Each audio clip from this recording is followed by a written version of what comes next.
শুভ সকাল আমার প্রিয় বন্ধুরা, তোমরা সবাই কেমন আছো? আশা করছি তোমরা সবাই খুব ভালো আছো। দান্নামারা ছোট্ট একটা গ্রাম থেকে আমি পূজা তোমাদেরকে জানাই পূজার ব্লগ চ্যানেলে অনেক অনেক স্বাগত, অনেক অনেক ভালোবাসা। তো দেখো, সকালবেলা ঘুম থেকে উঠে না 5টার সময় উঠে না একটু মর্নিং ওয়াকে গিয়েছিলাম। আর এই কিছুক্ষণ হয়েছে বাড়ি এসেছি, আর তাড়াতাড়ি করে আমার ওই বাড়িতে কাজ সারা হয়ে গিয়েছে।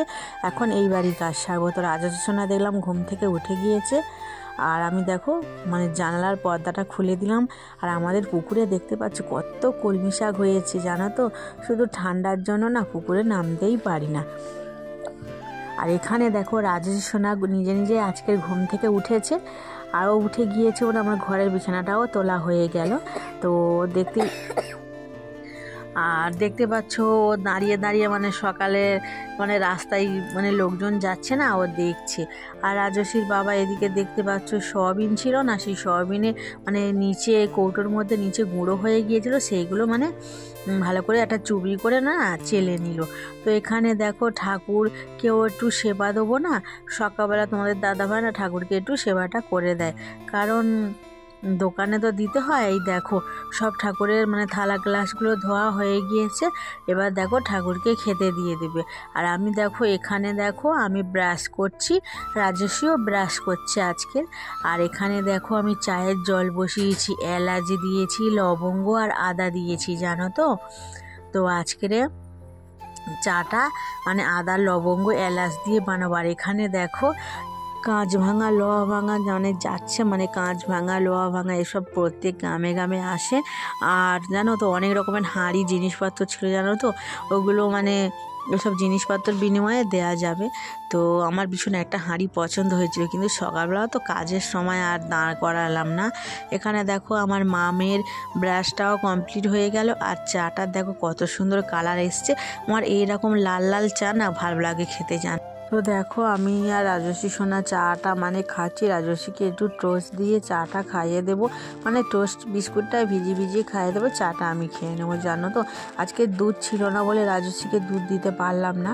তো রাজস্বী বাবার সাথে আমার একটু রাগারাগি হয়েছিল বলে প্যারিসটা আর আমিও খাইনি, রাজস্বীও খায়নি। তো আমার ঘরের ভেতর না ওই টোস্ট ছিল, টোস্ট দিয়ে মা আর মেয়ে খেলাম। আমি খাইনি বললেই চলে। আর এখানে দেখো রাজস্বীকে পড়তে দিয়ে আসবো, তো ওর জন্য না রাজস্বীর ব্যাগের ভেতর ঠিকঠাক পেন্সিল বা সিলেট মোছা এগুলো আছে কি না ভালো করে দেখে নিয়েছি। আর দেখে নিয়ে রাজস্বীকে পড়তে দিতে যাচ্ছি। আর শুধুমাত্র চাটা করলাম জানো তো। সকালবেলা আমার দিদি শাশুড়ি প্রতিদিন আমাদের বাড়ি সকালবেলা আসে, তো ওনাকে একটু চা বিস্কুট দিলে উনি খুশি হয়, তাই এর জন্য না আমি তাড়াতাড়ি করে চাটা করে নিয়েছি। আর তারপরে জানো তো ফুচকা ভাজলাম। জানো তো আমার সকালবেলা কাজই থাকে ফুচকা ভাজায়, তো সেই কাজটা আমি দেখো করে নিয়েছি, ফুচকাটা ভেজে নিয়েছি। আর ফুচকাটা ভেজে নেওয়ার পরে জানো তো কালকের না ফুলকপির তরকারি একটু রয়ে গিয়েছিল, তাই জন্য রাজস্বী পরে বাড়ি চলে এসছে, ওকেও একটু খাইয়ে দিয়েছি আর রাজস্বীর বাবাকেও দিয়েছি, আমিও খেয়ে নিয়েছি। আর রান্না বসাবো, তো ওর জন্য হাঁড়ি আর কিছু বাসন পড়েছিল সেগুলো মেজে নিয়ে এলাম ওই পুকুর ঘাটে থেকে। এখানে দেখো রান্না বসিয়ে দিয়েছি, ভাতটা আমার হয়ে গিয়েছে। আজকে জানো তো ভাতের মধ্যে দুটো আলু সিদ্ধ দিয়েছি আর একটু না ডাল সিদ্ধ দিয়েছি জানো তো। প্লাস্টিকে করে দিলাম ডালটা, কি করব বলো, ডাল সিদ্ধর ঘটি না খুঁজে পাচ্ছিলাম না, তো ওর জন্য না আমি সাদা প্লাস্টিকে করে দিয়েছি। তো প্লাস্টিকে করে দেয়া ভালো নয়, কিন্তু কি করব বলো, কিছু করার নেই। হঠাৎ করে না ডাল সিদ্ধর কোটোটা খুঁজে পাচ্ছিলাম না, তো এর জন্য জানো তো।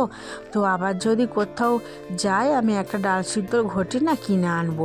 আর শুধুমাত্র গ্যাসটাকেও তো বাঁচাতে হবে বলো, সবসময় একটু বুঝে শুনে চলতে হবে। সংসারের যেমন ছোট ছোট জিনিসের দিকে যেমন মেয়েদের লক্ষ্য রাখা উচিত, তেমনও দেখতে হবে যে স্বামীর কম ইনকামের মধ্যে কিভাবে বুদ্ধি করে সংসারটাকে চালানো যায়, তো সেই বুঝে আমাদেরকে চালাতে হবে। তো ইনকাম করতে না অনেক কষ্ট হয় জানো তো। 100 টাকাও যদি ইনকাম করা যায় অনেক কষ্ট হয় সেই ইনকাম, কারণ সকাল থেকে অনেক কষ্ট করতে হয়।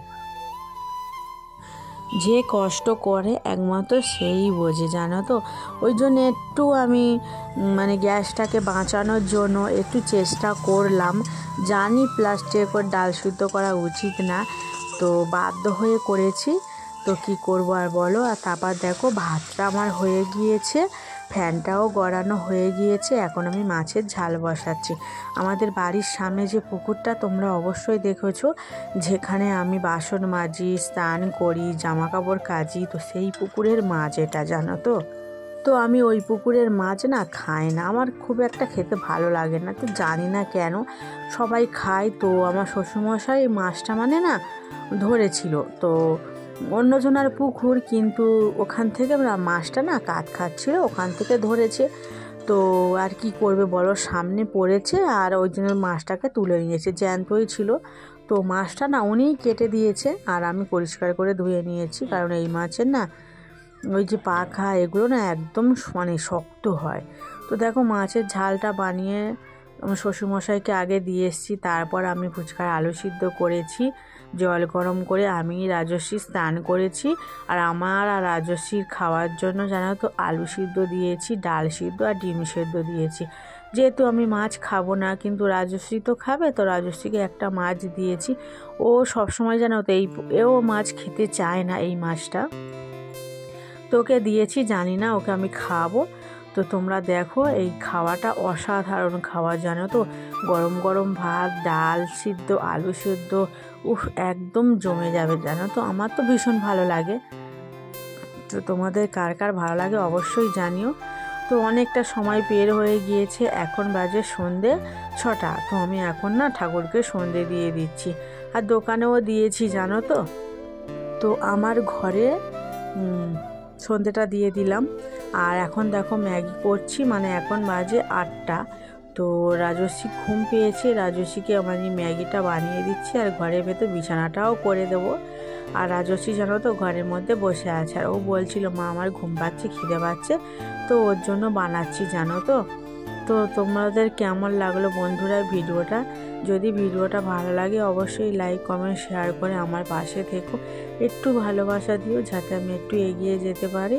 আর দেখো বিছানাটাও করে নিলাম, আর রাজস্বী দেখতেই পাচ্ছ বসে আছে। তো tata, bye bye, good night. পরবর্তীকালে অবশ্যই তোমাদের সাথে